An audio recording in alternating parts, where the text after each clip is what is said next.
My name's Billy Flint, and I've been studying salamanders on Shenandoah Mountain for the last 7 years. The southern Appalachian Mountain region in the United States has the highest diversity of salamanders of anywhere else in the world. Now, specifically on Shenandoah Mountain, on the west side of the Shenandoah Valley in Virginia, there are two species of salamanders that occur almost entirely on Shenandoah Mountain and nowhere else. And those two species are the recently described Shenandoah Mountain salamander and also the cow knob salamander, which is the species that I study. So I'd like to go up to Shenandoah Mountain and show you guys the habitat of the cow knob salamander. And even though it's a little early in the year, it might be a little cold, but we'll look around and see if we can find any salamanders. The cow knob salamander lives almost entirely on Shenandoah Mountain. And there's a few places also on Great North Mountain that they do also occur. But primarily on Shenandoah Mountain, and within Shenandoah Mountain, they only occur mostly above 3,000 feet. And specifically on these north-facing talus slopes that have mature hardwood canopy. So they're really only found in these very specific, very isolated little areas within Shenandoah Mountain. So this is the talus habitat that the cow knob salamanders really need.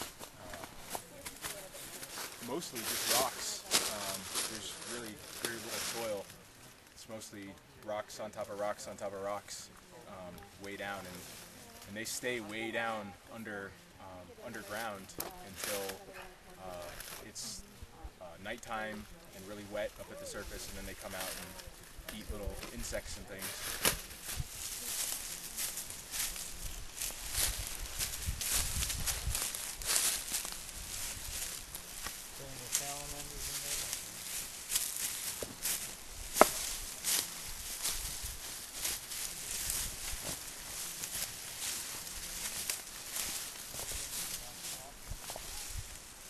Okay, here you go.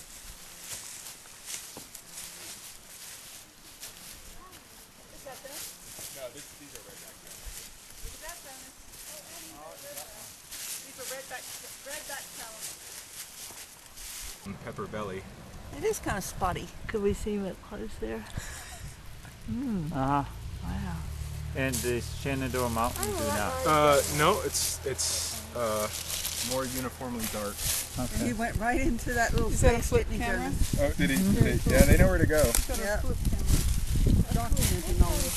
Show you. But yeah, this is probably, this is definitely the most common terrestrial salamander in the northeastern U.S. Now I have three. All right, there you go. Wow. I was digging around where that other one went, and another You found one another one. seemed to zoom onto that. Isn't that great? This seemed to be a salamander rock. Uh-huh.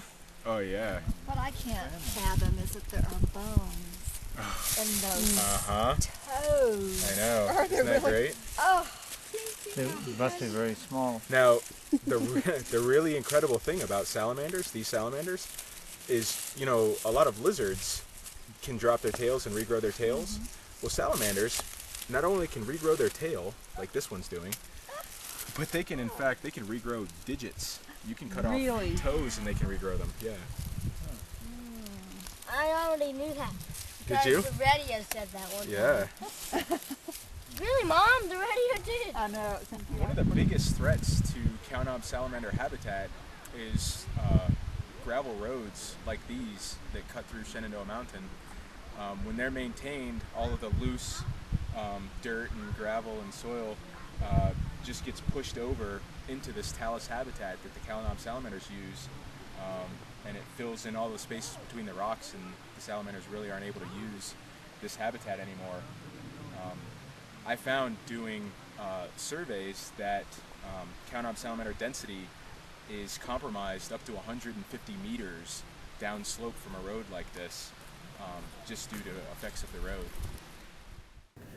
I've spent a lot of time on Shenandoah Mountain in the last several years, and I think that the Shenandoah Mountain area is just really special in terms of diversity, not only for salamanders, but also plants and birds and other animals that live there.